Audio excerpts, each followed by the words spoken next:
Hello बच्चों, एक बार फिर से आपका स्वागत है अपने इस चैनल पे। गाइस, आपको पता है कि हमने करंट इलेक्ट्रिसिटी स्टार्ट कर दिया था। मैंने आपको बताया था रीज़न कि करंट इलेक्ट्रिसिटी से स्टार्ट क्यों किया है। इसका रीज़न ये था क्योंकि लेक्चर नंबर 1, लेक्चर नंबर 2 मैंने बड़े वाले चैनल जिसको प्रिपरेशन अड्डा के नाम से आप जानते हैं, वहाँ पर आपने मुझे देखा है पढ़ाते हुए, वहाँ पर मैंने अपलोड कर दिए थे। इस चैनल पर अपलोड नहीं किए थे। मैंने यही सोचा था कि यार उनको वहाँ से देख लेंगे बच्चे और यहाँ से एक नए शुरुआत से चैप्टर नंबर 3 देख लेंगे, लेकिन मुझे लगता नहीं कि ऐसा कुछ हो रहा है। तो मैं लेक्चर नंबर 1 भी बहुत जल्दी स्टार्ट करा दूंगा। इसके साथ साथ लेक्चर नंबर 3, वो चैप्टर नंबर 3 का लेक्चर नंबर 5 है। गाइज, आपने इसमें जो डिस्कशन करवाना है वो 2 टॉपिक है मेरे पास, कैरियर्स ऑफ करंट। इससे पहले जो आपने किया था एक्चुअल में आपने कंडक्टर के अंदर देख लिया था क्या था, किस तरह के कैरियर्स थे और किस तरह से कंडक्टर के अंदर करंट फ्लो हो रहा था। इंसुलेटर के बारे में आपने जान लिया था। अल्टीमेटली आपने क्लासिफिकेशन करवा दिया था मुझसे मटेरियल्स का। दूसरा आपके पास टॉपिक था उसी के अंदर, वो था कि रजिस्टर क्या है एक्चुअल में। कॉमन कमर्शियल रजिस्टर के बारे में आपने जाना था। आपने ये जाना था कि भाई कार्बन रजिस्टर किसको बोलते हैं, वायर बाउंड रजिस्टर किसको कहते हैं। बड़ी डिटेल में डिस्कशन किया गया था और साथ में हमने उसमें ये भी देख लिया था कि कलर कोड कार्बन रजिस्टर का किस तरह से होता है और किस तरह से हम रेजिस्टेंस कैलकुलेट करते हैं। मैंने बहुत सारी वहाँ पर क्वेरी सोल्व करवाई हैं, कलर कोड ले करके रेजिस्टेंस निकाला, फिर उसके न्यूमेरिकल भी सॉल्व करवाए। और उन टॉपिक के ऊपर जितने भी न्यूमेरिकल थे वो सारे के सारे, चाहे एग्जाम्पल प्रॉब्लम हो या आपकी प्रॉब्लम्स फॉर प्रैक्टिस हो, सारी की सारी सॉल्व करवा दी। आप चाहे देख सकते हैं, चाह करके देख लें आप, उनको आपका बेनिफिट ही होगा। क्योंकि आप लोग अगर एकेडमिक की तैयारी कर रहे हैं और दिल से तैयारी कर रहे हैं तो भाई आपके लिए हर एक वीडियो इंपॉर्टेंट है। इसको देखिएगा। इसके अंदर हम क्या डिस्कशन करेंगे। पहली बात आपको पता है कि एसएल अरोड़ा हम कवर कर रहे हैं, ये शुरुआत में बता दिया था मैंने। देखो, बुक एक स्टैंडर्ड पकड़ लो और उसके अकॉर्डिंग आप चलना शुरू कर दो। न्यूमेरिकल्स की बात है कि न्यूमेरिकल्स आप किसी बुक से लगा लो या इस वाली बुक से लगा लो, तो थ्योरी सबकी सेम है, तो कोई एक बुक पकड़ ली, वो है एसएल अरोड़ा। ये स्टैंडर्ड बुक है, सबसे ज़्यादा बच्चे इसी को इस्तेमाल करते हैं। आज के जो टॉपिक रहेंगे वो है 2 हमारे पास, carriers of current, current carriers के बारे में। आप कहेंगे करंट कैरियर्स के बारे में आपने बता दिया, मैं कहूँगा नहीं भाई, मैंने क्लासिफिकेशन ऑफ मटेरियल्स के बारे में बताया था, लेकिन यहाँ पे बात चलेगी कैरियर्स ऑफ करंट। करंट को ले जाने वाले कौन कौन से कैरियर्स होते हैं अलग अलग तरह के मटेरियल्स के अंदर, तो ये हम देखेंगे अभी। दूसरा देखेंगे mechanism of current flow, conductor के अंदर किस तरह से करंट फ्लो होती है, उसका क्या मैकेनिज्म है, तो ये पूरी डिटेल देखेंगे। साथ में इसमें ड्रिफ्ट वेलोसिटी बहुत ज़्यादा इंपॉर्टेंट, याद कर लेना। ड्रिफ्ट वेलोसिटी की डेफिनेशन बहुत बार पूछी गई है, इस बार भी रखी हुई मिलेगी। डेफिनेटली बहुत ही इंपॉर्टेंट है ड्रिफ्ट वेलोसिटी, तो ड्रिफ्ट वेलोसिटी तो नहीं बचनी चाहिए आपकी। साथ में रिलैक्सेशन टाइम, रिलैक्सेशन टाइम का तो न्यूमेरिकल के अंदर छोटा सा पार्ट पूछ लेता है, लेकिन ड्रिफ्ट वेलोसिटी की डेफिनेशन भी इंपॉर्टेंट रहती है, इसके डेरिवेशन भी इंपॉर्टेंट रहते हैं और इसके न्यूमेरिकल्स भी इंपॉर्टेंट रहते हैं। तो ड्रिफ्ट वेलोसिटी का क्वेश्चन मत छोड़िएगा, ये मैं आपको पहले बता रहा हूँ। तो चलो स्टार्ट करते हैं जल्दी से फटाफट। कैरियर्स ऑफ करंट आप शांति से देखें, अगर बच्चों को उतारना तो उतार भी सकते हैं, लेकिन लास्ट में इसकी एक्चुअल में पीडीएफ में बना देता हूं। आप चाहें तो पीडीएफ डाउनलोड कर सकते हैं, डिस्क्रिप्शन में लिंक दे रखा होता है वहां से। अगर किसी को लिंक ना मिले तो भाई कमेंट कर दे कि सर लिंक नहीं है, तो मैं लिंक डाल दूंगा। ठीक है भाई, टॉपिक हमारे पास 2 हैं, इन दोनों को डिस्कशन कर लेते हैं और जल्दी से नेक्स्ट चैप्टर भी स्टार्ट करेंगे यार। तो पहला है आपके पास carriers of current. Current carriers आपको नाम से ही पता लग रहा होगा, करंट को ले जाने वाले या जिनकी वजह से करंट फ्लो करती है मटेरियल्स के अंदर। तो कैरियर्स ऑफ करंट आपसे पूछा है कि भाई अलग अलग मटेरियल में बताओ। तो पहली बात कर लेते हैं carriers of current in solid, solid के अंदर। अब सॉलिड के अंदर कौन कौन होते हैं, अब सारी बातें तो मैं यहाँ लिखूंगा नहीं, बहुत सारी बातें बोल दूंगा, बहुत सारी बातें आप लोग समझ लेंगे ऐसे ही, तो इतना इंपॉर्टेंट नहीं है लिखने के लिए। देखो, जो चीज़ आपको याद करनी है मैं डेफिनेटली बोल दूंगा कि याद करनी है, लिखनी है, लेकिन जो चीज़ ऐसे ही चल सकता है आपका काम, तो उसके लिए ऐसे ही बोल दूंगा। जैसे कि carriers of current in solid, ये आपको पता होना चाहिए बस। अब देखिए, सॉलिड कितने तरह के होते हैं आपको अच्छे से पता होना चाहिए कि सॉलिड जो होते हैं वो 3 तरह के होते हैं। पहला होता है मेटल, मेटल्स की बात कर लेते हैं। मेटल में कौन होता है करंट कैरियर्स, बताओ जल्दी से फटाफट। आप लोगों को सबको अच्छे से पता होगा, बेकार से बेकार बच्चा भी होगा ना, उसे भी पता होगा कि मेटल के अंदर करंट को कैरी करने वाला कौन होता है। बताओ जल्दी से फटाफट। करंट को कैरी करने के लिए फ्री इलेक्ट्रॉन्स होते हैं, फ्री इलेक्ट्रॉन्स। तो मेटल के अंदर जो होते हैं फ्री इलेक्ट्रॉन्स होते हैं, जिसकी वजह से मेटल के अंदर लस्टर आ जाता है। लस्टर बोलते हैं चमक को। तो मेटल के हो जाते हैं लस्ट्रस हो जाते हैं। मेटल के अंदर चमक जो होती है ना, वो फ्री इलेक्ट्रॉन की वजह से होती है। तो अल्टीमेटली मेटल्स के अंदर जो होते हैं फ्री इलेक्ट्रॉन्स ही होते हैं चार्ज को कैरी करने वाले। इसका मतलब ये हुआ, और ये मेजोरिटी में होते हैं। मेजोरिटी में क्या, सबसे ज़्यादा यही होते हैं। अगर आपको एक नॉर्मल बात करूं तो भाई 1 मीटर क्यूब के अंदर वॉल्यूम आप ले लो 1 मीटर क्यूब, तो उसके अंदर 10⁻28 फ्री इलेक्ट्रॉन्स पाए जाते हैं। कितने? 10⁻28 फ्री इलेक्ट्रॉन्स। तो भाई ये बहुत ही ज़्यादा हो गए। आपको पता है फ्री इलेक्ट्रॉन्स कहते हैं किसको? एक्चुअल में क्या होता है, न्यूक्लियस के चारों तरफ आपको पता है ऑर्बिट्स होती हैं अलग अलग। उन ऑर्बिट के अंदर इलेक्ट्रॉन रिवॉल्व करते रहते हैं। जब इलेक्ट्रॉन रिवॉल्व करते हैं न्यूक्लियस के चारों तरफ ऑर्बिट में, तो होता क्या है, जो अनबाउंड इलेक्ट्रॉन्स होते हैं, जो न्यूक्लियस के साथ अच्छे से अटैच नहीं होते, जो आउटर मोस्ट शेल के इलेक्ट्रॉन होते हैं, जो न्यूक्लियस के साथ अच्छे से अटैच नहीं होते, तो वो रैंडमली मूव करते रहते हैं। हर किसी के, है ना, जो पॉजिटिव आयंस है उसमें इस तरह से मूव करते रहते हैं। इनकी वेलोसिटी भी दे रखी है, 10⁵ मीटर पर सेकेंड के वेलोसिटी से ये मूव करते रहते हैं। तो जो फ्री इलेक्ट्रॉन्स कहाँ से बन गए, क्योंकि मेजोरिटी में चार्ज कैरियर्स में फ्री इलेक्ट्रॉन है मेटल के अंदर, तो फ्री इलेक्ट्रॉन कैसे बन गए? वो इलेक्ट्रॉन जो न्यूक्लियस के साथ अच्छे से बाउंडेड नहीं थे, वो मेटल के अंदर लैटिस में घूमने शुरू कर दिए, उन्हीं को फ्री इलेक्ट्रॉन्स कहा गया, जो कि बहुत ज़्यादा क्वांटिटी में होते। तो अल्टीमेटली हमारे पास मेटल के अंदर जो चार्ज कैरियर्स होते हैं वो कौन होते हैं? Free electron. सीधी सी बात है, फ्री इलेक्ट्रॉन ये है चार्ज कैरियर्स। तो आपके पास सॉलिड की बात चल रही थी, तो सॉलिड के अंदर आपने ले लिया मेटल, मेटल भी सॉलिड है। दूसरा, अच्छा, एक मेटल ऐसी है जो लिक्विड फॉर्म में पाई जाती है इन रूम टेम्परेचर, बताओ कौन सी है? मरकरी। तो मरकरी वो एक्सेप्शनल है भाई, एक्सेप्शनल है मरकरी, वो रूम टेम्परेचर पर लिक्विड फॉर्म में पाई जाती है, लेकिन उसके अंदर भी मेजॉरिटी चार्ज कैरियर्स क्या होंगे? इलेक्ट्रॉन्स ही होंगे। तो पहली बात तो आपको ये वाली बात समझ में आ चुकी है कि मेजॉरिटी चार्ज कैरियर्स कौन कौन से हैं सॉलिड के अंदर। सॉलिड में पहला आ गया मेटल, मेटल के अंदर आ गया इलेक्ट्रॉन। दूसरा आप ले लेते हैं, दूसरा आपके सामने क्या आएगा, जल्दी से बताओ। दूसरा आपके पास क्या बनेगा? Non metal. क्या? नॉन मेटल्स, जिसको आप इंसुलेटर कहते हो। मैंने लिख रखा ना मेटल, दूसरा इंसुलेटर। अब बताओ इंसुलेटर के अंदर कौन है चार्ज कैरियर्स? कौन है इंसुलेटर के अंदर जो करंट को कैरी करवाते हैं? तो सवाल का जवाब क्या आएगा भाई? इंसुलेटर कभी करंट आपको मारता ही नहीं है। अगर आप लकड़ी से तार को पकड़ोगे तो क्या आपके पास करंट आ जाएगा? नहीं आएगा। क्यों नहीं आएगी करंट? क्यों नहीं आएगी करंट? रीजन होगा, करंट इसलिए नहीं आए क्योंकि जो लकड़ी है उसके अंदर चार्ज कैरियर्स नहीं है। अगर चार्ज कैरियर्स होते तो जिस वायर को आप उठा रहे थे ना लकड़ी से, तो उस वायर के अंदर से चार्ज कैरियर्स इस लकड़ी के अंदर को आ जाते। लेकिन क्या ऐसा होता है क्या? ऐसा बिल्कुल नहीं होता। ऐसा नहीं होता तो इससे ये पता चला ना कि लकड़ी के अंदर चार्ज कैरियर्स नहीं है। क्यों नहीं है? क्या लकड़ी मटेरियल से मिलकर नहीं बनी? क्या लकड़ी के अंदर एटम नहीं है? क्या लकड़ी के पास इलेक्ट्रॉन नहीं है? ओ इलेक्ट्रॉन, इलेक्ट्रॉन का नाम सुनते ही हैरान मत होना, लकड़ी के पास इलेक्ट्रॉन है लेकिन फिर भी करंट नहीं लगेगा। रीजन क्या है? रीजन ये है कि लकड़ी के पास जो इलेक्ट्रॉन है, लकड़ी के जो एटम है जिससे मिलकर बनी हो, उसके जो एटम्स है, इलेक्ट्रॉन का तालमेल है, एटम में न्यूक्लियस के साथ इलेक्ट्रॉनों का जो तालमेल है वो बहुत टाइटली बाउंडेड है। इसका मतलब ये हुआ कि नॉन मेटल के अंदर, इट मीन्स इंसुलेटर के अंदर जो न्यूक्लियस के साथ इलेक्ट्रॉन अटैच रहते हैं वो स्ट्रॉन्ग बॉन्ड के साथ रहते हैं। अब फ्री होंगे नहीं जब स्ट्रॉन्ग बॉन्ड के साथ है, तो जब फ्री नहीं होंगे या नहीं हो सकते तो इसका मतलब ये है कि चार्ज कैरियर्स मिलेंगे नहीं हमें इंसुलेटर के अंदर। यही रीज़न है कि इंसुलेटर के पास चार्ज कैरियर्स नहीं होते। जब इंसुलेटर के पास चार्ज कैरियर्स नहीं होते तो इट मीन्स करंट भी फ्लो करके नहीं जाएगी इंसुलेटर के अंदर। क्या ये वाली बात आप लोगों को समझ में आई? बिल्कुल सीधी सी बात है यार। जो इलेक्ट्रॉन्स होते हैं वो फ्री नहीं रहते। जब फ्री नहीं होते भाई टाइटली बाउंडेड रहते हैं। जब टाइटली बाउंडेड रहेंगे तो भाई कहाँ करंट फ्लो होगी?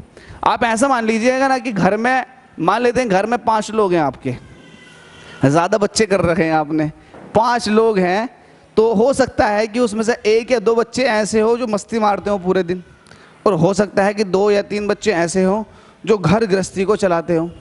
तो जो घर गृहस्थी को चला रहे हैं ना बच्चे, वो टाइटली बाउंडेड है अपने माँ बाप से। तो माँ बाप न्यूक्लियस हो गए तो न्यूक्लियस के साथ टाइटली बाउंडेड है, ये फ्री स्टेट में नहीं रह सकते। अब जो खाली हैं मस्ती मार रहे हैं वो फ्री इलेक्ट्रॉन का काम कर रहे होंगे। तो बस ये समझ लीजिएगा कि इंसुलेटर वो होते हैं जिनके पास खाली बच्चे होते ही नहीं है, वो बच्चे होते हैं जो माँ बाप से लगातार जुड़े रहते हैं, हर वक्त उन्हीं के कहने से काम करते हैं। तो आप समझ लीजिएगा नॉन मेटल और insulator, there is no free electrons. Free की स्पेलिंग सही कर लो यार, फ्री इलेक्ट्रॉन्स और चार्ज कैरियर्स।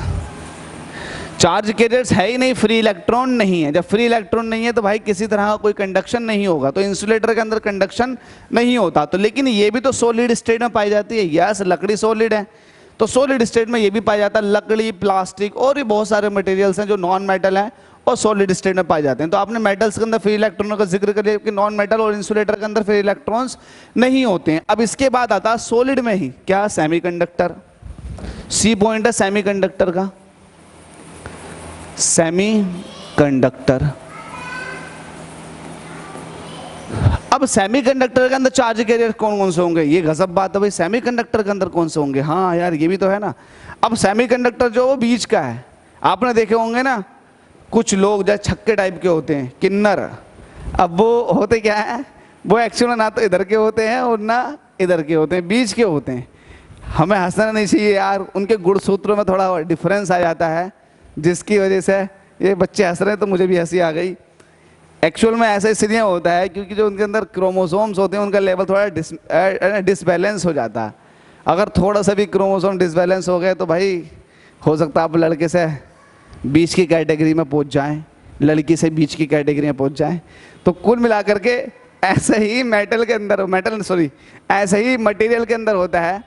मटेरियल के अंदर क्या होता है, एक बीच का मटेरियल भी पाया जाता जो कभी कभी लड़कों की तरह बिहेव मेटल्स की तरह बिहेव करेगा और जो कभी कभी इंसुलेटर की तरह बिहेव करेगा। तो मटेरियल के अंदर भी ये चीज़ पाई जाती है कि मटेरियल ऐसे भी होते हैं जो कभी कभी कंप्लीटली मेटल की तरह तो कंप्लीटली इंसुलेटर की तरह भी बिहेव करते हैं। तो ऐसे मटेरियल को क्या कहा जाता, ऐसे मटेरियल को सेमीकंडक्टर कहा जाता। सेमीकंडक्टर का मतलब समझ रहे हो आप, सेमीकंडक्टर किसको बोलते हैं, पता लग गया आपको, मैंने डिफाइन कर दिया कि वो मटेरियल जो कभी कभी कंडक्टर की तरह बिहेव करते हैं और कभी कभी परफेक्टली इंसुलेटर की तरह बिहेव करते हैं, ऐसे मटेरियल्स को कहा जाता है सेमीकंडक्टर। पीरियोडिक टेबल में सेमीकंडक्टर को मैंने आपको एक बता रखा था वीडियो के अंदर, अगर किसी को नहीं पता तो बता देता हूं। ये जो लाइन है ना, बो सी जी आर एंटी-टेलुपो, तो ये जो है ना ये सेमीकंडक्टर है। Boron, silicon, germanium, arsenic, antimony, tellurium, polonium, है ना, ये जो है ना ये अच्छे वाले सेमीकंडक्टर है। अब सेमीकंडक्टर तो आपने समझ लिया कि बीच की कैटेगरी का हो गया, कभी कभी इंसुलेटर तो कभी कभी कंडक्टर। लेकिन इसके अंदर चार्ज कैरियर्स होते क्या, सवाल चार्ज कैरियर्स का है। तो चार्ज कैरियर्स की बात बता देता हूं। एक्चुअल में सेमीकंडक्टर भी आपके पास दो टाइप के होते हैं, पी टाइप और एन टाइप। अगर प्योर सेमीकंडक्टर की बात करोगे तो प्योर सेमीकंडक्टर की कंडक्टिविटी थोड़ी कम होती है। तो कंडक्टिविटी को इंक्रीज करने के लिए आप उसके अंदर कुछ इंप्योरिटी मिलाते हो। जैसे कि आपके पास पी टाइप सेमीकंडक्टर बनाना तो आपको 3 वैलेंसी वाली ट्राई वैलेंट इंप्योरिटी मिलानी पड़ेगी। ट्राई वैलेंट इंप्योरिटी मिलानी पड़ती है। तो ट्राई वैलेंट इंप्योरिटी मिक्स करोगे आप। अभी किसके अंदर करोगे, आप करोगे प्योर सेमीकंडक्टर, प्योर को बोलते हैं इंट्रिंसिक। अब जैसे कि बोरोन, सिलिकॉन, जर्मेनियम, इसमें से वाइडली जो यूज होते हैं वो होते हैं सिलिकॉन और जर्मेनियम। अब सिलिकॉन और जर्मेनियम के अंदर ये प्योर फॉर्म में पाए जाते हैं। अगर इनके अंदर आप 3 वैलेंसी वाली, अब 3 वैलेंसी वाली आपको पता, केमिस्ट्री पढ़ा देता हूँ। बोरोन, एल्यूमिनियम, बैंगन, आलू, गाजर, इन थैला, boron, aluminium, gallium, indium, thallium, यही तो है ना। तो ये आपके पास ट्राईवैलेंट इंप्योरिटी है। अब इसमें से आप ज़्यादातर जो मिलाते हो वो एल्यूमिनियम मिला देते हो। अगर आपने ट्राईवैलेंट इंप्योरिटी मिलाई है प्योर सेमीकंडक्टर में, किसमें, प्योर सेमीकंडक्टर, प्योर तो आपके पास ये है। तो आपके पास जो सेमीकंडक्टर का एक नया टाइप बनने वाला, जो मिक्स करके बनाया गया, वो बनने वाला है पी टाइप सेमीकंडक्टर, जिसके अंदर आपने ट्राईवैलेंट इंप्योरिटी मिलाई है। इसको हम बोलते हैं पॉजिटिव टाइप सेमीकंडक्टर। अब सवाल ये है कि सर अभी तक बात वहां तक नहीं पहुंची जहां तक बतानी चाहिए। आपको ये बताना चाहिए चार्ज कैरियर्स, तो चार्ज कैरियर्स भी बता दूंगा, सब्र करो, बिल्कुल है ना, इत्मीनान रखो, बेचैन मत होइएगा। अगर मैं कहूं कि एन टाइप सेमीकंडक्टर, तो प्योर के अंदर आपको 5 वैलेंसी वाली इंप्योरिटी मिलानी पड़ेगी। अब 5 वैलेंसी वाली इंप्योरिटी कौन सी होती है?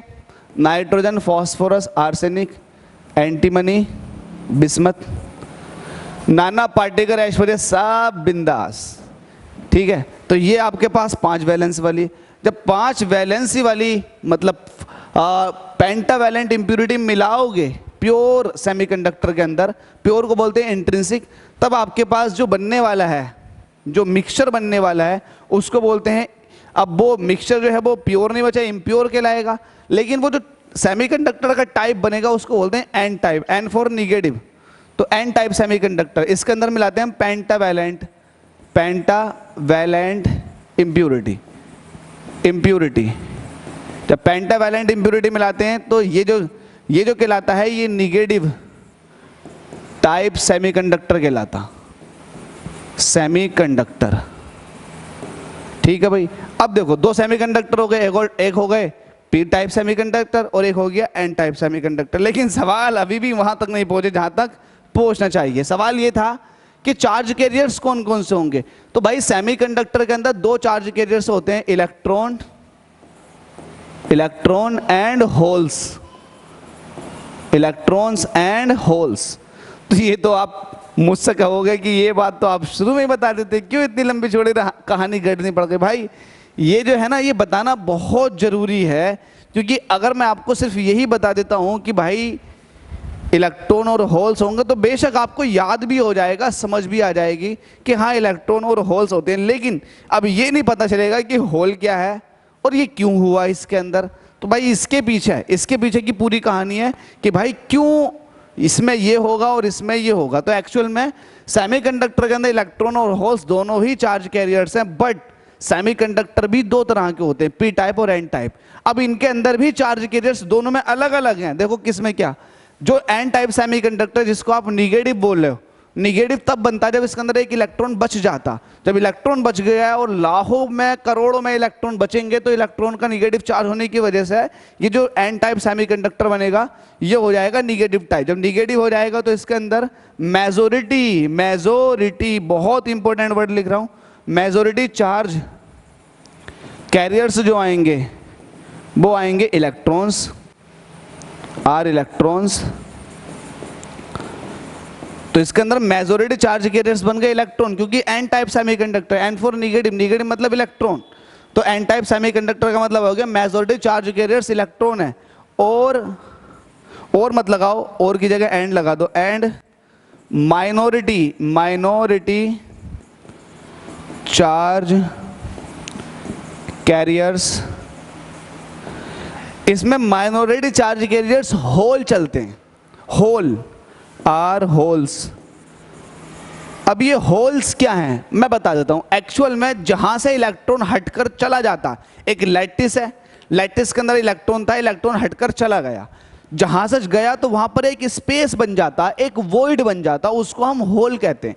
वो hole as a positive charge की तरह बिहेव करता। ये बस इतनी सी बात थी। अब चूंकि आपके पास पी टाइप सेमीकंडक्टर, तो इसके अंदर एक इलेक्ट्रॉन की कमी की वजह से वहां पर होल क्रिएट हो जाता है, जिसकी वजह से इसके अंदर जो मेजॉरिटी चार्ज कैरियर्स हैं वो होल्स होते हैं और माइनॉरिटी चार्ज कैरियर्स इसके अंदर इलेक्ट्रॉन होते हैं। तो मिल गई ना गजब बात आपको। ये बात आपने अब नहीं सीख ली क्या? इसके अंदर जो मेजॉरिटी चार्ज कैरियर्स होंगे, यहाँ को लिख रहा हूँ, अलग कलर से लिख रहा हूँ ताकि आप लोग अच्छे से आंखें फाड़ कर देख लें। इसमें जो मेजॉरिटी होंगे, मेजॉरिटी चार्ज कैरियर्स, वो कौन होंगे? होल्स। एंड माइनॉरिटी में कौन होंगे भाई? जल्दी से बताओ। माइनॉरिटी में, शाबाश, एक की आवाज आई है मुझे कैमरे के अंदर से, शाबाश। क्या बताया? माइनॉरिटी में क्या होंगे? इलेक्ट्रॉन्स। क्या ये वाली बात आपको समझ में आ गई? तो भाई इसीलिए मैंने ये मिलाकर के पढ़ाया कि भाई एक्चुअल में सेमीकंडक्टर के अंदर होता क्या है। अब टेम्परेचर डिपेंडेंसी सेमीकंडक्टर की वो आगे पढ़ लेंगे, क्यों इतनी आफत काट रहे हैं। हिसाब से चलते हैं, जैसे जैसे टॉपिक दे रखे हैं उसी के हिसाब से पढ़ेंगे। आगे दे रखा उसके हिसाब से देख लेंगे। फिलहाल ये वाली बात आपने समझ ली। तो आपने सेमीकंडक्टर पढ़ लिया, तो इसका मतलब सॉलिड खत्म। सॉलिड में आपने मेटल पढ़ लिया, नॉन मेटल पढ़ लिया, सेमीकंडक्टर पढ़ लिया, अब इसके अलावा और कुछ नहीं बचा। ठीक है भाई। तो अल्टीमेटली आपने बस ये देखा कि बस एक ही है जो है इंसुलेटर, वो जो है एक्चुअल में कोई भी चार्ज कैरियर्स नहीं रखता। इसकी बात कर लें सेमीकंडक्टर की, तो टेम्परेचर बढ़ाने से इसकी कंडक्टिविटी बढ़ती है। इसका मतलब ये हो गया कि अगर इसे ठंडा कर दें तो इसके अंदर भी चार्ज कैरियर्स खत्म हो जाएंगे। ठीक है भाई। तो आपने ये पढ़ लिया पूरा का पूरा। क्या था टॉपिक पहला? Carriers of current. आपने क्या सॉलिड के अंदर नहीं देख लिया? सॉलिड में आपने तीनों के अंदर देख लिए। अब आता है लिक्विड्स। ठीक है भाई, लिक्विड की बात कर लेते हैं। तो मैं लिख देता हूं चार्ज कैरियर्स इन लिक्विड। जल्दी से, शाबाश, चिल्लाओ चिल्लाओ, शाबाश। चार्ज, और जोर से, चार्ज कैरियर्स इन सॉलिड। इन कौन सा सॉलिड? थोड़ी ना भाई, सॉलिड तो पढ़ लिया हमने। लिक्विड, लिक्विड, शाबाश, बहुत अच्छा बहुत अच्छा बहुत अच्छा। अब बताओ, अब आपसे कह रहा हूँ लिक्विड के अंदर बताओ भाई। लिक्विड का जिक्र कर रहे हैं तो लिक्विड में आप कहोगे ठीक है बात कर लो लिक्विड की। तो मैं ये कह रहा हूँ कि आपने प्योर वाटर ले लिया, प्योर वाटर जिसकी पीएच 7 है। अब जिसकी पीएच 7 होती है तो भाई उसके अंदर वो एक तरह का न्यूट्रल वाटर है। इसका मतलब ये हुआ कि उसके अंदर से अब कोई करंट पास नहीं होगी। तो जो आपके पास बिल्कुल न्यूट्रल डिस्टिल्ड वाटर होते हैं उनके अंदर से करंट पास नहीं होती है। लेकिन जब उसके अंदर कुछ आपने आयंस डाल दिए, जैसे कि आपने सॉलिड स्टेट का NaCl डाल दिया, नमक डाल दिया, तो जैसे जैसे नमक डालोगे, जैसे जैसे नमक डालोगे तो नमक जो है Na+Cl- में टूट जाएगा। Na+Cl- में कैल्शियम सल्फेट डाल दिया तो Ca+2SO4- में।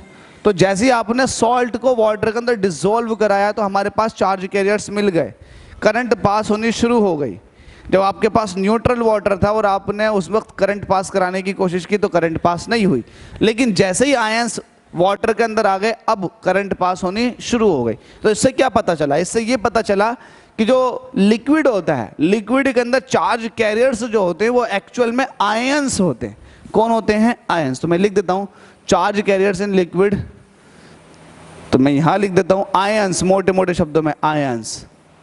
सिंपल सा पता लग रहा है कि Na+Cl- था। अगर आपके पास नॉर्मल वाटर था H2O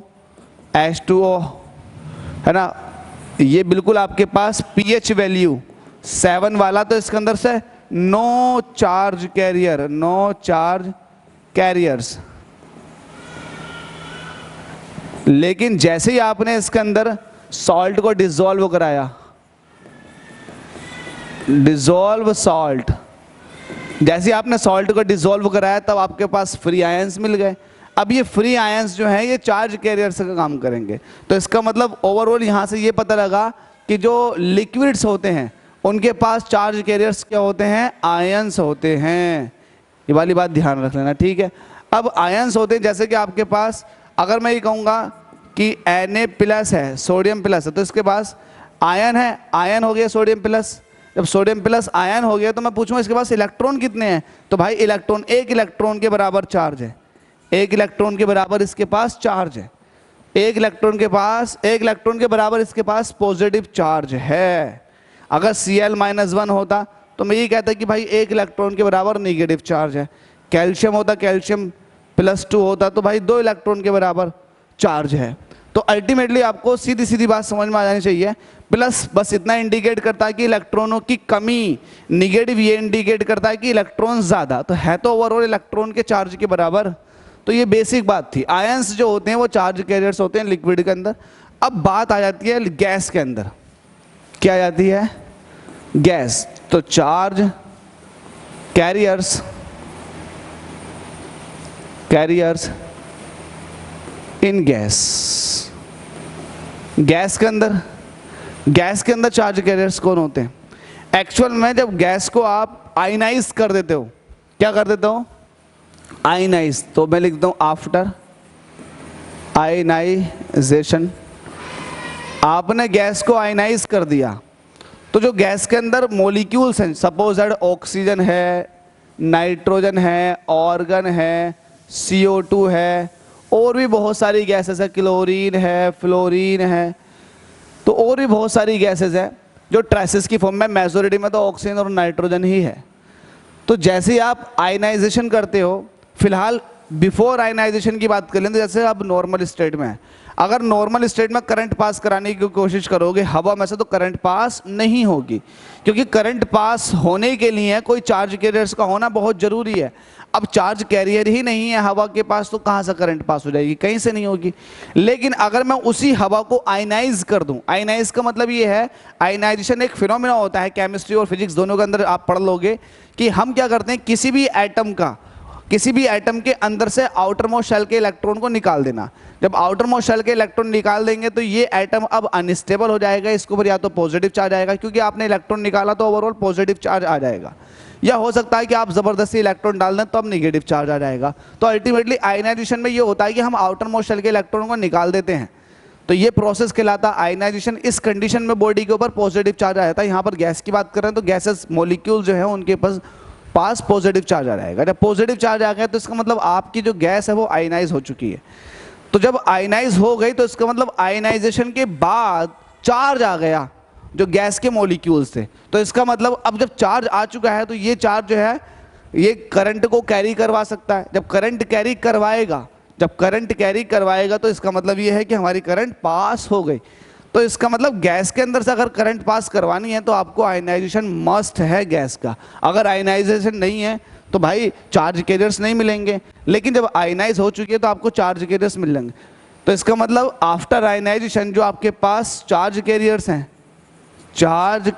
हैं वो कौन है, आयोनाइज्ड गैस मॉलिक्यूल्स, ये चार्ज कैरियर से काम करेंगे क्योंकि ये आयनाइज हो चुके हैं। तो आयनाइज गैस मॉलिक्यूल्स होते हैं वो चार्ज कैरियर्स का काम करते हैं। ठीक है भाई, ये बेसिक सी बात थी। अच्छा, आपके पास अगर मैं कहूँगा डिस्चार्ज ट्यूब, आपने ट्यूब देखी होगी डिस्चार्ज ट्यूब के अंदर भी चार्ज कैरियर्स का मूवमेंट होता है, लेकिन उस कंडीशन में हम क्या करते हैं, डिस्चार्ज ट्यूब के अंदर वैक्यूम रखते हैं। क्या रखते हैं, वैक्यूम रखते हैं। तो जब हम वैक्यूम रखते हैं डिस्चार्ज ट्यूब के अंदर, अगर मैं डिस्चार्ज ट्यूब की बात कर लूँ, डिस्चार्ज ट्यूब की बात कर लेते हैं, तो डिस्चार्ज ट्यूब के अंदर हम क्या करते हैं, वैक्यूम रखते हैं।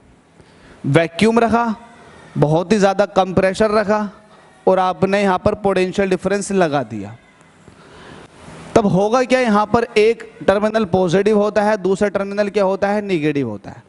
तो जो पॉजिटिव टर्मिनल होता है, सपोज दैट ये निगेटिव है और ये क्या है, पॉजिटिव है, तो जो निगेटिव टर्मिनल होता है वहाँ से इलेक्ट्रॉन निकलना शुरू कर देते हैं। जब पोटेंशियल डिफरेंस बहुत ही ज़्यादा है तो भाई पोटेंशियल डिफरेंस ज़्यादा होने की वजह से यहाँ से इलेक्ट्रॉन निकलने शुरू कर देते हैं और ये इलेक्ट्रॉन पास होते होते होते होते यहाँ तक पहुँच जाते हैं। पॉजिटिव वाली प्लेट इनको खींच लेती है हाई इलेक्ट्रोस्टैटिक फोर्स की वजह से।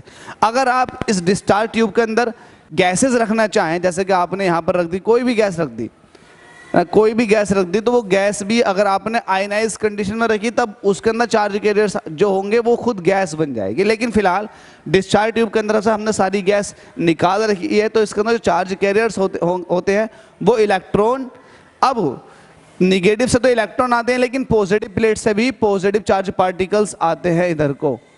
आपने कैनाल रेज और कैथोड रेज के बारे में पढ़ रखा ना, तो भाई वही फिनोमिना है। इलेक्ट्रॉन जब इधर को आए तो चार्ज कैरियर्स इलेक्ट्रॉन, और जब पॉजिटिव चार्ज आ रहा है तो मतलब प्रोटॉन। तो इलेक्ट्रॉन और प्रोटॉन दोनों ही किस चीज़ का काम करते हैं, चार्ज कैरियर्स का, डिस्चार्ज ट्यूब के अंदर। तो ये इस्तेमाल नहीं होगी, बस जानना है आपको सब चीज़ों के बारे में। आपने सॉलिड का जान लिया, लिक्विड का जान लिया, आपने गैसेस का जान लिया।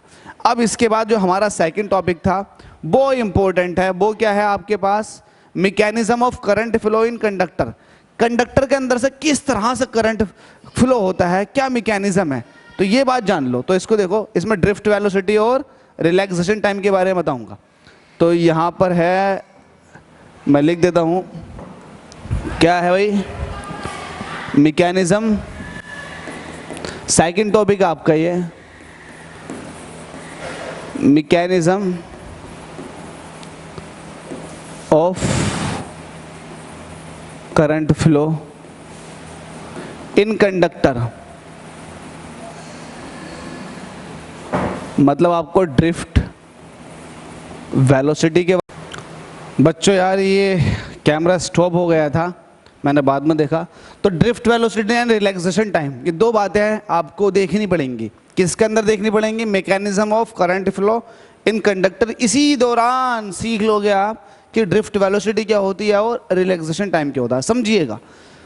अब यहाँ पर मैं मैकेनिज्म की बात करता हूँ।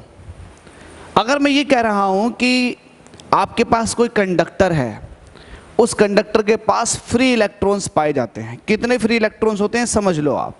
लेट अस सपोज कि आपके पास कंडक्टर है और कंडक्टर के पास फ्री इलेक्ट्रॉन्स पाए जाते हैं।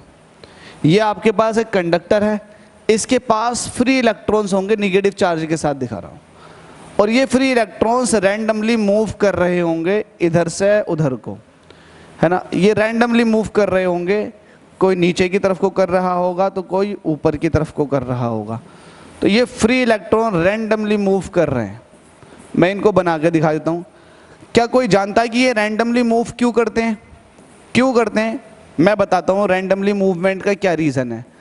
रैंडमली मूवमेंट का रीज़न ये है थर्मल डिस्टर्बेंस। अब ये थर्मल डिस्टर्बेंस क्या होता है? एक्चुअल में आपको पता है ना, टेम्परेचर बढ़ाने पर एंट्रोपी बढ़ जाती है। एंट्रोपी का मतलब क्या होता है? एंट्रोपी का मतलब होता है रैंडमनेस। मटेरियल के अंदर जो भी एटम्स या फिर मॉलिक्यूल्स हैं वो भागना शुरू कर देते हैं। तो टेम्परेचर बढ़ाने पर इलेक्ट्रॉनों के अंदर भी ड्रिफ्टिंग आनी शुरू हो जाती है, ये भागते हैं चारों तरफ को, लेकिन अलग अलग डायरेक्शन में भागते हैं। ऐसा नहीं है कि कोई फिक्स डायरेक्शन हो। जैसे कि आप यहाँ देख रहे हैं, देखो मैं बना रहा हूँ, ये मेरे पास ये एक मेटल कंडक्टर है जिसके अंदर मैंने इलेक्ट्रॉनों का कुछ दृश्य दिखा रखा है। तो इनके पास थर्मल डिस्टरबेंस की वजह से एक वेलोसिटी होती है। ये वेलोसिटी कितनी होती है? पहली बात तो नोट कर लें, इंपॉर्टेंट बात, क्या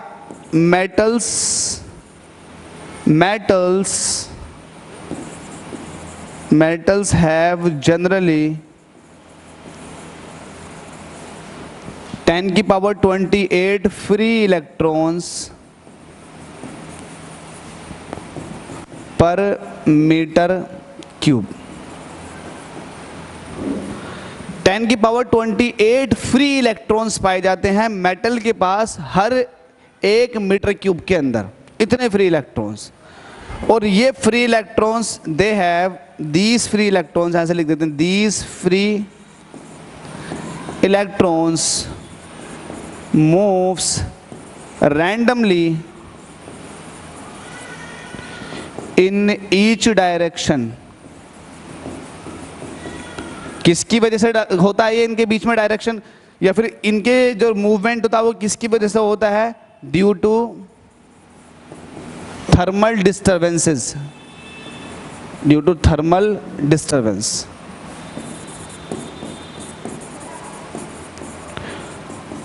थर्मल डिस्टर्बेंस मतलब हीट की वजह से। मटेरियल के अंदर हीट है, नॉर्मल टेम्परेचर है तो अच्छा खासा टेम्परेचर होता है 25 डिग्री सेंटीग्रेड। तो भाई उसके अंदर 25 डिग्री सेंटीग्रेड जो टेम्परेचर है उसकी वजह से जो अंदर इलेक्ट्रॉन्स हैं उनके अंदर रैंडम मोशन आ जाती है। अब मोशन कितनी होती है? मोशन होती है, उसकी भी एक स्पीड है, जो ऑर्डर है मोशन का वो है 10 की पावर 5 मीटर पर सेकेंड। खैर इसके अलावा कुछ और बात जान लेते हैं, वो क्या? आगे देखता हूँ, आगे लिख देता हूँ। आपको पता लग गया, क्या पता लगा? कि जो कंडक्टर होते हैं उनके पास बहुत ज़्यादा फ्री इलेक्ट्रॉन्स हैं और इलेक्ट्रॉनों के पास रैंडम मोशन होती है। अब एक बात और, क्या जितने भी इलेक्ट्रॉन होते हैं, सपोज दैट कि अगर कुछ इलेक्ट्रॉन या फिर जितने इलेक्ट्रॉन एक डायरेक्शन में जाते हैं उतने ही इलेक्ट्रॉन अपोजिट डायरेक्शन में भी जाते हैं। तो इसको कैसे लिखेंगे? Electrons moving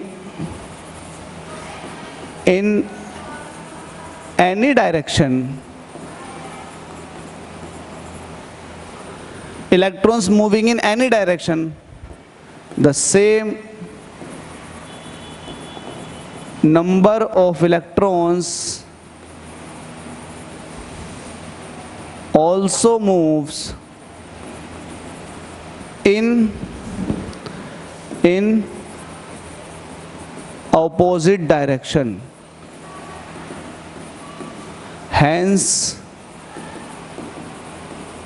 there is no net movement of electrons in any direction. In any direction. क्या आपने ये वाली बात समझी? जितने इलेक्ट्रॉन किसी एक पर्टिकुलर डायरेक्शन में जा रहे होंगे उतने ही इलेक्ट्रॉन जस्ट अपोजिट डायरेक्शन में जा रहे होंगे, जिसकी वजह से नेट मूवमेंट जो हो जाएगा वो इलेक्ट्रॉनों का जीरो हो जाएगा। वरना ऐसा नहीं होता कि आपने मेटल यहां रख दिया और अगर नेट मूवमेंट आ रहा होता तो पता लगा कि ये मेटल जो है मूव करते करते कहीं और को चली जाती। लेकिन क्या ऐसा होता है? क्या ऐसा नहीं होता। जब ऐसा नहीं होता तो इसका मतलब ये हुआ कि जो अंदर इलेक्ट्रॉनों का मूवमेंट आ रहा है उनकी एवरेज वेलोसिटी जीरो है। अगर एवरेज वेलोसिटी जीरो ना होती तो इनके मूवमेंट की वजह से मटेरियल का मूवमेंट आया था, लेकिन मटेरियल मूव नहीं करके जाता। ये बात तो आपको अच्छे से पता है। तो इसका मतलब यही हुआ, electrons moving in any direction, the same number of electrons also move in opposite direction, hence there is no net movement of electrons in any direction। क्या ये वाली बात आपने समझ ली? ये वाली बात, ये पॉइंट्स हैं, बस इतने पॉइंट काम के हैं आपके मतलब के। ठीक है भाई। अब देखिएगा, क्या ये वाली बात हो गई? तो ये वाली बात होने के साथ साथ यहाँ पर आपने जितने पॉइंट लिखे वो आपने अच्छे से समझ लिए। अब ये जो इनके पास वेलोसिटी आ रही है वो थर्मल वेलोसिटी, ये आपको मैं अच्छे से बता चुका हूँ। अभी आपने क्या कोई एक्सटर्नल इलेक्ट्रिक फील्ड लगाया है? नहीं लगाया। तो इसका मतलब इसके अंदर आप एक पॉइंट और ऐड कर सकते हैं, है ना। ये सारा का सारा जो खेल हो रहा है वो अब्सेंस ऑफ इलेक्ट्रिक फील्ड हो रहा है। अभी तक कोई भी किसी तरह का इलेक्ट्रिक फील्ड नहीं है, बिल्कुल अब्सेंस ऑफ इलेक्ट्रिक फील्ड की बात कर रहे हैं। अगर मैं ये कहूं कि अब्सेंस ऑफ इलेक्ट्रिक फील्ड, इस वाले इलेक्ट्रॉन की जो वेलोसिटी है भाई वो इनिशियल वेलोसिटी से मूव कर रहा होगा। लेट अस सपोज कि इसकी इनिशियल वेलोसिटी भी u1 है। लेट अस सपोज कि इनिशियल वेलोसिटी इसकी u2 है, ऐसे इसकी u3, ऐसे इसकी u4, इसकी u5, u6, तो ऐसे पता नहीं कितने। लेट अस सपोज कि इस पूरे वॉल्यूम के अंदर n नंबर ऑफ इलेक्ट्रॉन्स हैं। तो हम कह रहे हैं लेट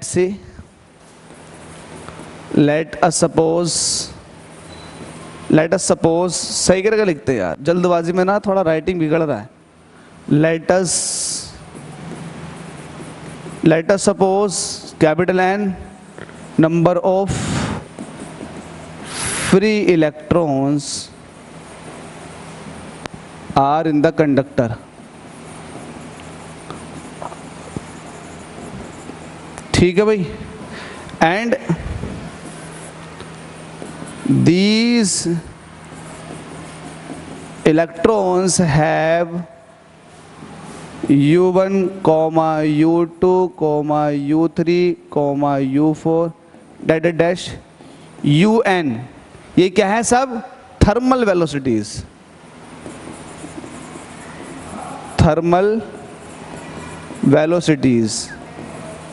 ये सब क्या है भाई? u1, u2, u3, u4, un thermal velocities है। क्या आपको पता लग गया थर्मल वेलोसिटीज? तो इसका मतलब अगर मैं एवरेज थर्मल वेलोसिटी निकालना चाहूंगा तो क्या हो जाएगा? निकालो। एवरेज थर्मल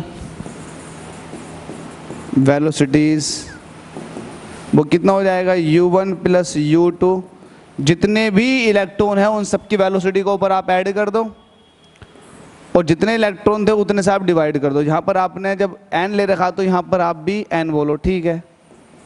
यहाँ पर ये कैपिटल N लिख दो तो ज़्यादा बेहतर रहेगा।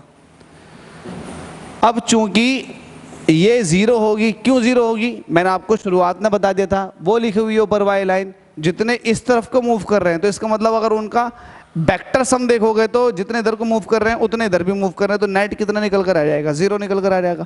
ऐसा सभी इलेक्ट्रॉन्स के लिए। तो इसका मतलब ये हुआ कि उनकी एवरेज थर्मल वेलोसिटी जो होगी वो कितनी हो जाएगी? जीरो। क्या यहाँ तक आपने समझ लिया? कि यहाँ तक आपको कोई टफ लग रहा था? तो जवाब मिलेगा आपको नहीं, यहाँ तक तो कोई टफ नहीं लगा। तो इसका मतलब ये खेल जो चल रहा है अभी तक नॉर्मली ऐसा ही चल रहा है जब आपने कोई भी इलेक्ट्रिक फील्ड नहीं लगा रखा। मटेरियल मस्ती में है भाई, मज़े कर रहे हैं इसके अंदर के इलेक्ट्रॉन। तो ये आपका इनिशियल था। अब आपने क्या किया? अब आपने जो था एक्सटर्नल फील्ड लगा दिया। तो आप कहोगे in the presence of external electric field, in the presence of external electric field। जरा एक मजाक के तौर पे एक बात कर लेता हूँ आप लोगों से। मैं ये कह रहा हूँ कि सपोज दैट बिल्कुल नल्ला हो चुका है इंसान, बिल्कुल खाली है, बेरोजगार है और चल रहा है। मान लेते हैं आपके मोहल्ले की ले लेते हैं, तो बहुत सारे लोग ऐसे जवान लड़के बातें कर रहे हैं, खड़े हैं, इधर से उधर घूम रहे हैं। तो ये तब की बात थी जब आपने किसी भी तरह का कोई भी एक्सटर्नल फील्ड नहीं लगा रखा था, तो इस तरह के इलेक्ट्रॉनों का मूवमेंट नहीं आ रहा, इधर से उधर को, इधर से उधर को, वैसे ही उनके पास अपना मूवमेंट होगा। लेकिन अगर मैं मजाक के तौर पे ये कहूँ कि भाई कोई एक बच्चा या फिर एक आदमी बाहर से आया और अपने साथ बिरयानी का पतीला लेकर आया, अब होगा क्या? जब बिरयानी का पतीला खोलेगा उनके सामने और वो कहेगा कि मैं बांट रहा हूँ, आ जाओ लेने के लिए, तो ये सबके सब एक तरफ को भागना शुरू कर देंगे, उसके पास को भाग जाएंगे, उसकी तरफ को भागेंगे बहुत तेज़ी से, क्योंकि बिरयानी थोड़ी सी है और देनी भी सबको है, तो जो पहला पहुंच गया उसके पास मिल जाएगी। तो हो सकता है ऐसे जब जा रहे हों तो वो एक दूसरे से टकराएंगे भी। हो सकता है कि कोई एक बंदा कई बार टकरा जाए वहाँ तक पहुँचने के लिए। तो ये जो फोर्स लगा किसकी वजह से लगा? बिरयानी के पतीले को देख के। तो अब ऐसा ही होने वाला है। शुरुआत में तो आपने उनकी वेलोसिटी देख ली, घूम रहे थे इधर से उधर, लेकिन जैसे ही बिरयानी का पतीला खुला वो सबके सब एक ही डायरेक्शन में मूव करना शुरू कर गए, एक ही तरफ को भागे। तो भाई यही तो मैं बताना चाह रहा हूँ। मैं कहना चाह रहा हूँ in the presence of external electric field, जब एक्सटर्नल इलेक्ट्रिक फील्ड लग गया तब क्या होगा? तब इलेक्ट्रॉनों के साथ क्या होगा? तो इलेक्ट्रॉन भी भाई, इलेक्ट्रॉनों पर एक्सटर्नल इलेक्ट्रिक फील्ड क्या करेगा? एक फोर्स लगाएगा, फोर्स लगाएगा। वो कहेगा कि अब तू चल। देखो कैसे बताता हूँ, जरा डायग्राम यहाँ बनाकर दिखाता हूँ तो ज़्यादा बेहतर समझ में आएगा आपको। ये मेरे पास वही कंडक्टर था, इसका एक साइड ये है और एक साइड ये है, और आपने इन दोनों के बीच में क्या लगा दिया? एक पोटेंशियल डिफरेंस लगा दिया, जिसकी वजह से एक इलेक्ट्रिक फील्ड आ गया प्लस से माइनस की तरफ को। इलेक्ट्रिक फील्ड की डायरेक्शन ये आ गई। अब ये इलेक्ट्रिक फील्ड की डायरेक्शन मटेरियल के अंदर इस्टेब्लिश हो गई। जब अंदर इस्टेब्लिश हो गई तो इलेक्ट्रिक फील्ड की डायरेक्शन में जो फोर्स लगता है वो पॉजिटिव चार्ज पर लगता। तो पॉजिटिव चार्ज पर जो फोर्स लगेगा वो इलेक्ट्रिक फील्ड की डायरेक्शन में लगेगा, लेकिन निगेटिव चार्ज पर जो फोर्स लगता है वो इलेक्ट्रिक फील्ड के अपोजिट डायरेक्शन में लगता है। इलेक्ट्रिक फील्ड के अपोजिट डायरेक्शन में लगता है। तो इलेक्ट्रिक फील्ड अगर ये है तो इस पर जो फोर्स लगेगी वो इधर को लगेगी और ऊपर वाले का फोर्स इधर को लगेगी। तो आप ये कह सकते हैं कि इलेक्ट्रिक फील्ड पॉजिटिव चार्ज को अपनी डायरेक्शन में ले जाता है और इलेक्ट्रिक फील्ड निगेटिव चार्ज को अपनी डायरेक्शन के जस्ट अपोजिट ले जाता। फिलहाल यहाँ पर इलेक्ट्रिक फील्ड स्टैब्लिश हो चुका, तब इन इलेक्ट्रॉनों के साथ क्या हो रहा होगा? ये इलेक्ट्रॉन जो पहले रैंडमली मूव कर रहे थे अब एक डायरेक्शन में मूव करना शुरू कर देंगे। वो डायरेक्शन आपको अच्छे से पता है कौन सी डायरेक्शन है, वो डायरेक्शन हो चुकी है ये जो मैं अब बना रहा हूँ। अब चूंकि इलेक्ट्रिक फील्ड ऐसा लग रहा है तो इलेक्ट्रॉनों पर अपोजिट डायरेक्शन में फोर्स लगेगी, क्योंकि इलेक्ट्रॉनों के पास चार्ज क्या होता है? माइनस का। तो ये इलेक्ट्रॉनों के पास फोर्स लगनी शुरू हो गई। अब जब ये फोर्स लग रही है तो इस कंडीशन में क्या होगा? इलेक्ट्रॉन मूव करना शुरू कर देंगे इधर से इधर को मटेरियल के अंदर। तो जब इलेक्ट्रिक फील्ड लगी है तब इनकी वेलोसिटी एकदम से बदल जाएगी, एकदम से वेलोसिटी बढ़ जाएगी। क्यों बढ़ जाएगी? क्योंकि अब एक्सटर्नल इलेक्ट्रिक फील्ड लग गई, उसने इनको एक पुश दिया जिसकी वजह से मूवमेंट आएगा। जब मूवमेंट आएगा तो वेलोसिटी भी क्या हो जाएगी? बढ़ जाएगी, या फिर आप यूं कहें बदल जाएगी। जब वेलोसिटी बदल गई तो इसका मतलब अब जो इलेक्ट्रॉन मूव कर रहे हैं ये अपनी फाइनल वेलोसिटी से मूव कर रहे हैं। इलेक्ट्रिक फील्ड लगाने से पहले जो इनके पास वेलोसिटी थी वो इनिशियल वेलोसिटी थी, लेकिन जब इलेक्ट्रिक फील्ड लग गया तब वेलोसिटी जो आई है वो आई है final velocity. Late us suppose कि हर एक की अपनी एक फाइनल वेलोसिटी है, हर एक की। लेट अस सपोज कि इसकी अपनी एक फाइनल वेलोसिटी v1 है, इसकी अपनी v2 है, इसकी v3 है, किसी की भी ले लो, इसकी v4 है, इसकी v5 है, सबकी अपनी एक फाइनल वेलोसिटी है। अब आपको एक बात बता दूं, जब ये जा रहे होंगे तब होगा क्या? होगा ये कि एक इलेक्ट्रॉन दूसरे से टकरा रहा होगा। हो सकता है कि ये इलेक्ट्रॉन पॉजिटिव चार्ज के लैटिस से टकरा जाए, और हो सकता है कि ये इलेक्ट्रॉन अब आगे जाके इलेक्ट्रॉन से टकरा जाए। तो होता यही है, टक्कर होनी शुरू हो जाती हैं। तो हम क्या कर रहे हैं, हम ये कह रहे हैं कि यार ये इलेक्ट्रॉन, सपोज दैट ये इलेक्ट्रॉन अब फाइनल वेलोसिटी से मूव कर रहा है, तो ये इलेक्ट्रॉन ने एक टक्कर खा ली, एक टक्कर इसकी हो गई पहले से ही।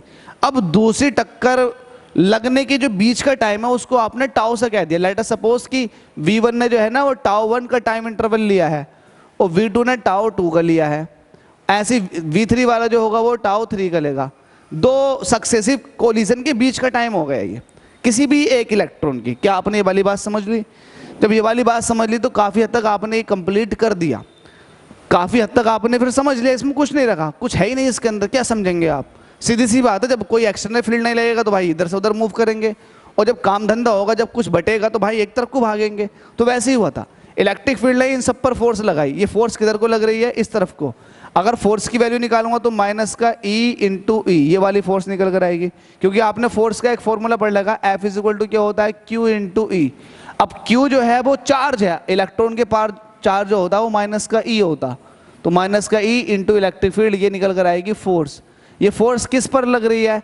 हर एक इलेक्ट्रॉन पर, हर एक इलेक्ट्रॉन पर ये फोर्स लग रही है, क्योंकि इलेक्ट्रॉन का चार्ज फिक्स होता है। फिलहाल मैं अभी यहीं रोक देता हूँ क्योंकि बैटरी बिलिंग कर रही है, डाउन हो चुकी है बैटरी, चेंज जल्दी से आते हैं। देखो कुछ नहीं बिगड़ने दिया, बैटरी चेंज कर दी बहुत जल्दी। तो क्या आपने ये वाली बात समझ ली? समझने के बाद लेट अस सपोज कि जो आपके पास इलेक्ट्रॉन है उनके पास final velocity v1 v2 v3 पहुंच गई, और दो सक्सेसिव कोलिजन्स के बीच में जो टाइम इंटरवल आया वो टाउ 1 टाउ 2 टाउ 3 का आया। तब इस हिसाब से मैं यही कह रहा हूं, क्या द फाइनल, पहले यहां पर लिख दें, मैंने लिख दिया in the presence of external electric field electrons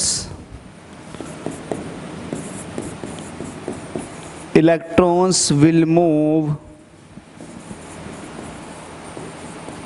with their final velocities v1, v2, v3, v4 dash vn. They will collide each other. They will collide when moving. Let's say tau 1 be the time between two successive collisions.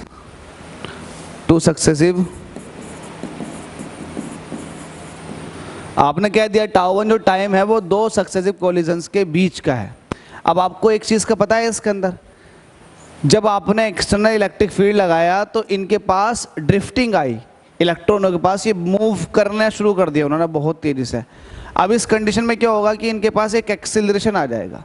लेकिन ज़रा ध्यान से मेरी बात सुनिएगा, जब ये accelerated होंगे तो पता लगा कि सामने वाले इलेक्ट्रॉन से टकरा गए, फिर रुक गए, लेकिन एक्सीलरेशन फिर से इनके पास आएगा क्योंकि एक्सटर्नल इलेक्ट्रिक फील्ड फिर लग रही होगी, तो फिर अगले से टकरा गए, फिर एक नए रिफ्रेश होगा, फिर से स्टार्ट होंगे, फिर टकरा गए। तो इस हिसाब से क्या होगा? इस हिसाब से ये होगा कि अगर इनके पास एवरेज एक्सीलरेशन कैलकुलेट किया जाएगा तो वो जीरो निकल कर आएगा। ठीक है, तो एवरेज एक्सीलरेशन इनके पास होगा नहीं, लेकिन इंडिविजुअल के पास अगर एक्सीलरेशन की बात करें तो होगा, लेकिन एवरेज एक्सीलरेशन नहीं होगा। फिलहाल मैंने जो बात करनी थी वो कर दी, कोलिजन्स के पीछे मैंने टाइम ले लिया। मैंने क्या कह दिया? मैंने कह दिया electron will move with their final velocities v1, v2, v3 and vn. They will collide when moving. Let's say tau 1 be the time between two successive collision. Then आप लगाओ, तब क्या होगा? जो फाइनल वेलोसिटी v1 होगी वो कितनी होगी? Initial velocity u1, v is equal to u plus at वाले फॉर्मूले से लगाओ। v1 is equal to u1 plus a acceleration है टाउ 1। अब एक्सीलरेशन सबका सेम होगा क्योंकि इलेक्ट्रिक फील्ड सबके लिए सेम लग रही है। सिमिलरली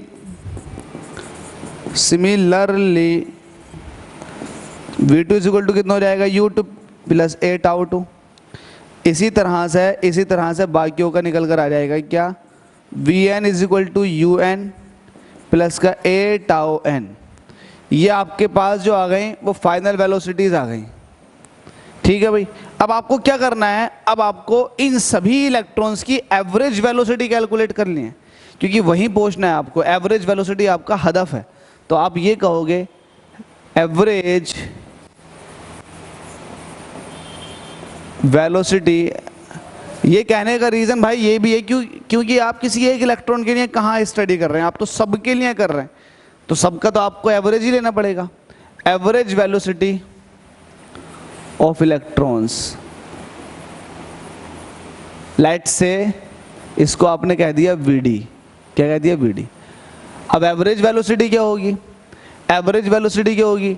जितनी भी वेलोसिटीज आई हैं उनका सम।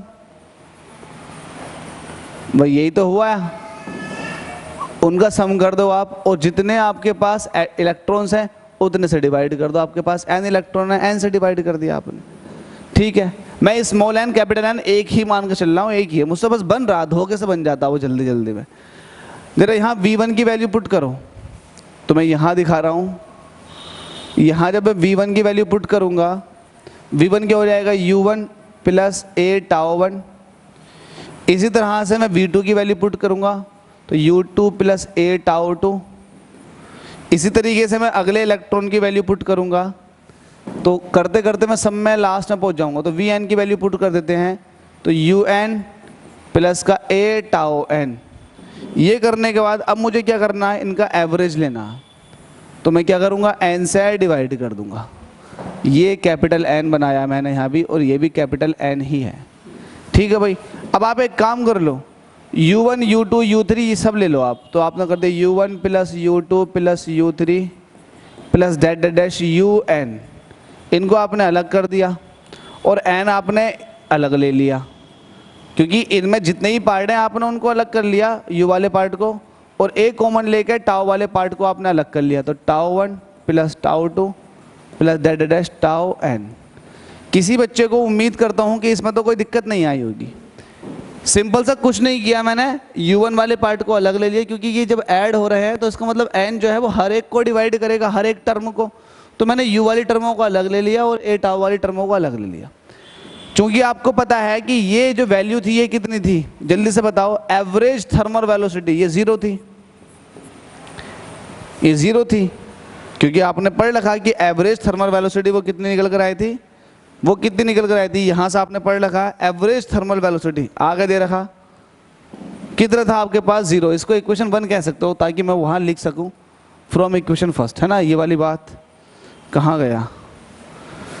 इसको देखो, ये a ऐसे रहेगा, ये जो आपको दिख रहा है tau 1 plus tau 2 plus tau 3, ये हर एक इलेक्ट्रॉन की दो कोलिजन के बीच का टाइम इंटरवल है, उसका यहाँ पर n से डिवाइड करने का मतलब ये है कि एवरेज। तो मैं इसको बोल दूंगा टाउ, इसको स्पेशली मैं टाउ के नाम से कह दूंगा, जहाँ पर टाउ जो है वो एवरेज टाइम है दो कोलिजन के बीच का। ठीक है भाई। तो यहाँ से आपके पास Vd इज इक्वल टू क्या आ जाएगा? Vd इज इक्वल टू आ जाएगा a tau. Vd is equal to क्या आ गया? a tau. क्योंकि आपको पता है एक्सीलरेशन, एक्सीलरेशन क्या होता है बताओ जल्दी से फटाफट। एक्सीलरेशन होता है फोर्स अपॉन मास। तो फोर्स कितना लग रहा है इलेक्ट्रॉन पर? माइनस का E इंटू कैपिटल E, और मास कैपिटल M कह दो या स्मॉल m कह दो, ये हो गया एक्सीलरेशन। क्योंकि आप जानते हो क्या फोर्स इज इक्वल टू होता है मास इंटू एक्सीलरेशन। फोर्स जो लग रहा है इलेक्ट्रॉन पर माइनस का E इंटू E लग रहा, मास इंटू एक्सीलरेशन। आपको जब एक्सीलरेशन निकालना था तो ये हो गया माइनस का E अपॉन M, तो ये आपने यहाँ रख दिया। टाउ ऐसे रहेगा इंटू टाउ, तो ये आपके पास चल रहा है Vd, इसको आपने डब्बे के अंदर बंद कर दिया। यहाँ पर जो Vd है ये एवरेज वेलोसिटी निकल कर आई है इलेक्ट्रॉन की, और ये एवरेज वेलोसिटी इलेक्ट्रिक फील्ड की वजह से आई है। तो ये एवरेज वेलोसिटी इलेक्ट्रिक फील्ड की वजह से जो आई है, इसी को ही कहा गया है ड्रिफ्ट वेलोसिटी। तो आप ड्रिफ्ट वेलोसिटी ये Vd है, ये जो टाउ है, ये जो एवरेज कोलिजन्स के बीच में आपने टाइम लिया है, इसी को बोलते हैं रिलैक्सेशन टाइम। क्या बोलते हैं? Relaxation time. तो मैं इन दोनों को अलग डिफाइन कर देता हूं। क्या मैं लिख देता हूं? Here Vd is the drift velocity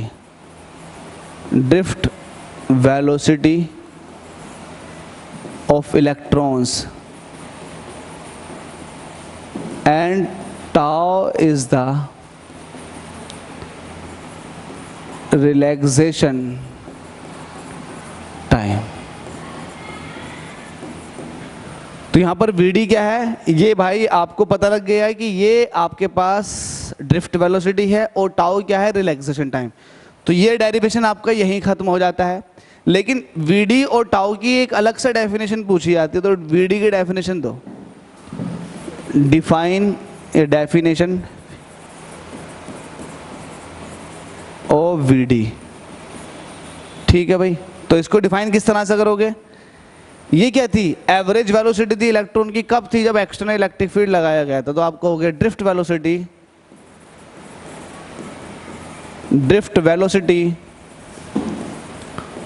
of electrons is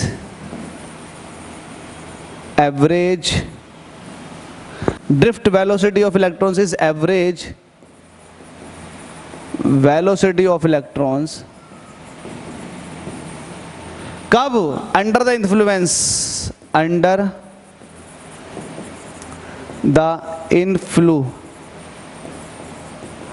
the influence of external electric field. External electric field के इन्फ्लुएंस में जो इलेक्ट्रॉनों के पास एवरेज वेलोसिटी आएगी वही ड्रिफ्ट वेलोसिटी है। तो drift velocity of electrons is average velocity of electrons under the influence of external electric field. ये बहुत इंपॉर्टेंट लाइन है, एक्सटर्नल इलेक्ट्रिक फील्ड, क्योंकि अगर एक्सटर्नल इलेक्ट्रिक फील्ड नहीं आता तो एवरेज वेलोसिटी ऑफ इलेक्ट्रॉन आपको पता है 0 आई थी। भाई ये वाली बात आप याद रखना, ये ड्रिफ्ट वेलोसिटी की है। इट इज नो, ये ड्रिफ्ट वेलोसिटी की मीटर पर सेकंड में इसका यूनिट होता, तो ये तो कुछ नहीं है। दूसरा आता रिलैक्सेशन टाइम।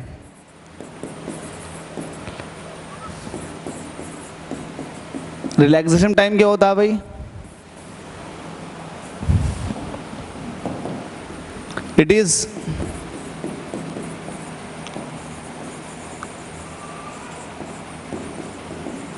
द एवरेज, या इट इज एवरेज टाइम, ये एवरेज टाइम क्या है, दो कोलिजन के बीच का। तो it is average time between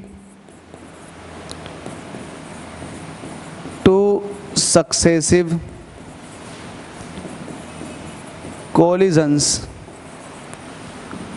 of electrons. Electron की दो सक्सेसिव कोलिजन्स के बीच का जो टाइम है वो एवरेज टाइम, वही क्या कहलाएगा, रिलैक्सेशन टाइम। ठीक है भाई, क्या ये वाली बात आपको समझ में आ गई। तो आज के इस लेक्चर में इतना ही था। आपने सीधा सा आज जो जाना है वो मैं यहाँ लिख देता हूँ। आपने जाना तो बहुत कुछ है, लेकिन न्यूमेरिकल में जो आपने जाना है वो Vd जाना है। Vd इज इक्वल टू क्या होता है, ए टाउ, ये वाला फॉर्मूला याद रख लेना। और यहाँ से Vd इज इक्वल टू होता है small E capital E upon m into tau, ये भी OR, और Vd इज इक्वल टू, अगर इलेक्ट्रॉन की जगह कोई और चार्ज पार्टिकल हो तो QE upon m into tau. हालांकि होगा नहीं, इलेक्ट्रॉन ही होगा। ठीक है, तो फिर भी आपको ये याद करके चलना है क्योंकि इसका इस्तेमाल होगा। आई होप आपने आज कुछ जो भी देखा, जो भी पढ़ा, वो सब समझ में आ गया। नहीं आया तो कमेंट कर दें यार, कमेंट करके जो है ना मुझे पता लग जाएगा कि आपको कहाँ दिक्कत आ रही है। हो सकता है मेरे एक्सप्लेन करने में आपको प्रॉब्लम हो रही हो, मैं ठीक से एक्सप्लेन नहीं कर पा रहा हूँ, तो जो भी आपको बता दिया करो क्लियर करके कि भाई ये प्रॉब्लम है, इस चीज़ को ऐसा करना है। ठीक है, उस पर अमल किया जाएगा, आप लोगों की बात को अच्छे से सुना जाएगा। हालांकि मेरी यही कोशिश रहती है कि मैं अच्छे से एक्सप्लेन कर दूं, क्योंकि आप लोगों के लिए ही मैं स्पेशली वीडियो बना रहा हूं। तो जो मैंने आज का टॉपिक लिया था उसको कंप्लीट कर दिया है। तो टॉपिक था आपके सामने, वो ये था, क्या था भाई, जल्दी से टॉपिक ये था carriers of current, solid, liquid, gas, सबका समझ लिया। Mechanism of current flow in conductor, conductor के अंदर क्या मैकेनिज्म होता है करंट फ्लो का, वो आपने समझ लिया। एक्सटर्नल इलेक्ट्रिक फील्ड की वजह से करंट आ जाती है भाई। अब इसके बाद जो इसके डेरिवेशन है उनकी तरफ ताका झांकी करते हैं जल्दी से।